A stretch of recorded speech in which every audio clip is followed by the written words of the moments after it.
ကျမတို့ကဘောဝတ်တော်ညာနဲ့ meeting လေးတစ်ခုရှိတယ်ပေါ့နော်အဲ့မှာ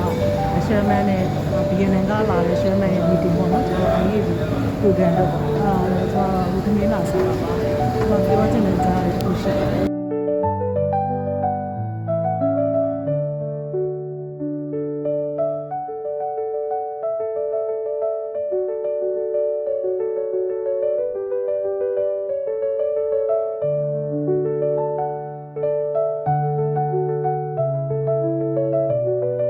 ဒီ TikTok လေးဘာကြောင့်လုပ်တာလဲဆိုတော့ကျမတို့ဒီမှာ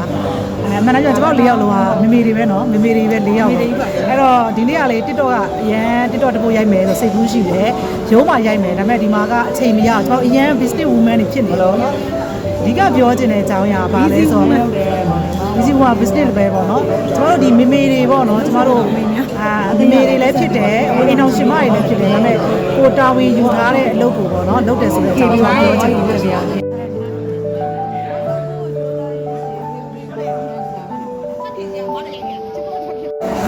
အဓိကပြောချင်တာကဘာလဲဆိုတော့ကျွန်မမနေ့ကတော့မပေါ့ဘူးနေ့ကပေါ့နော်အတက်အာမခံသွားရောက်တော့အမျိုးသမီးတူပါပေါ့နော်သူအားတဲ့အမျိုးသားရဲ့လားစာကိုပေါ့နော်ထုံးနေရတာဆိုတော့သူကအမျိုးသားရဲ့လားစာကိုတုံးနေရတယ်သူအာမခံကိုတော့သူထားခြင်းနဲ့ယုံကြည်တယ်သူမထားဖြစ်ဘူးပေါ့နော်သူဒါကိုပြောတာပေါ့နော်အဲ့တော့ကျမတို့တွေကလေအဓိကလေမိဖို့သူပဲဖြစ်ပေါ့ကျမဖြစ်စေချင်တာအမျိုးသမီးတွေကိုကျမအလုပ်လုပ်စေချင်တယ်ဟုတ်လားအဲ့တော့ကိုယ်ဝင်ငွေရလာတဲ့အခါကျတော့ကိုအောင်စိတ်ကြိုက်ကွာကိုဒီ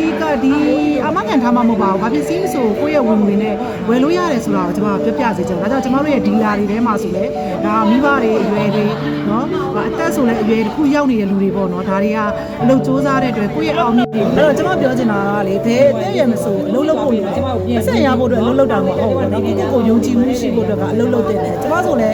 အလုပ်လုပ်ခဲ့တယ်ပေါ့နော်ဒါပေမဲ့ကျွန်တော်တို့ကဝင်ငွေဘယ်လောက်ရလဲဆိုတော့ကျွန်တော်တို့မကြည့်ခဲ့ဘူးပေါ့ဒါပေမဲ့ဒီအလုပ်ကိုလုပ်တဲ့ချိန်မှာကျွန်တော်တို့ဝင်ငွေဘယ်လောက်ရတယ်ဘယ်လောက်အောင်မြင်လဲဘယ်လောက်ကိုမိသားစုပံ့ပိုးပေးနိုင်လဲပေါ့ဒါမျိုးလေးတွေကိုတော့သိဖို့တော့လိုအပ်တာပေါ့နော်ကိုလုံးနေတဲ့အလုပ်ကကျိုးရှိရလားအချိန်ပေးရခြင်းနဲ့လားပေါ့ဒါကိုပြောချင်တယ်ပေါ့နော်အားလုံးကိုကိုပိုင်လုပ်ပဲဖြစ်ဖြစ်သူများလုပ်ပဲဖြစ်ဖြစ်အလုပ်ဆိုတာလုပ်တင်တယ်ဆိုတာကကျွန်တော် sharing လုပ်တာဖြစ်ချင်းဖြစ်ပါတယ်ဒါပေါ့နော်ဒီကျွန်တော်တို့ရဲ့ဒီ leader တွေဆိုတာမိတ်ဆွေတွေဆိုလဲသူကမျိုးကိုအလုပ်လုပ်နေကြတယ်ပေါ့နော်အားလုံးကဒါဟိုအမေပေါ့နော်မိဘတယောက်အနေနဲ့လည်းတာဝန်ကျေလို့ရတယ်ပေါ့ကိုသားသမီးရဲ့ဘာလို့ဖြစ်ဖြစ်ပေါ့နော်ဒါမျိုးကိုကျွန်မပြချင်လို့ TikTok လေးရိုက်တာရှိတယ်အဲ့တော့ပြောချင်တာအားလုံးလုံးကြပါအဆက်ဝင်ငွေနေတာများတာတဲ့ပေါ့နော်ရှင်မတွေကဘာဖြစ်လုံးတင်တယ်ပေါ့နော်ဒီရှင်မတွေလုံးတင်တယ်နော်တင်တာပေါ့ဝင်ငွေနေတာများတယ်အခုဆိုဒါရန် smart လေးဖြစ်တယ်ရန်အောင်နော်ကျွန်တော်တို့ပြန်အားကြတယ်ပြည့်ဝင်နေတယ်ခဲရလေးကျွန်မ sharing လုပ်ခြင်းဖြစ်ပါတယ်နော်အောင်မြင်ခြင်းအလုပ်လုပ်ပါအခုပဲကျွန်တော်တို့လည်းတွဲလို့ရပါတယ်ရှင်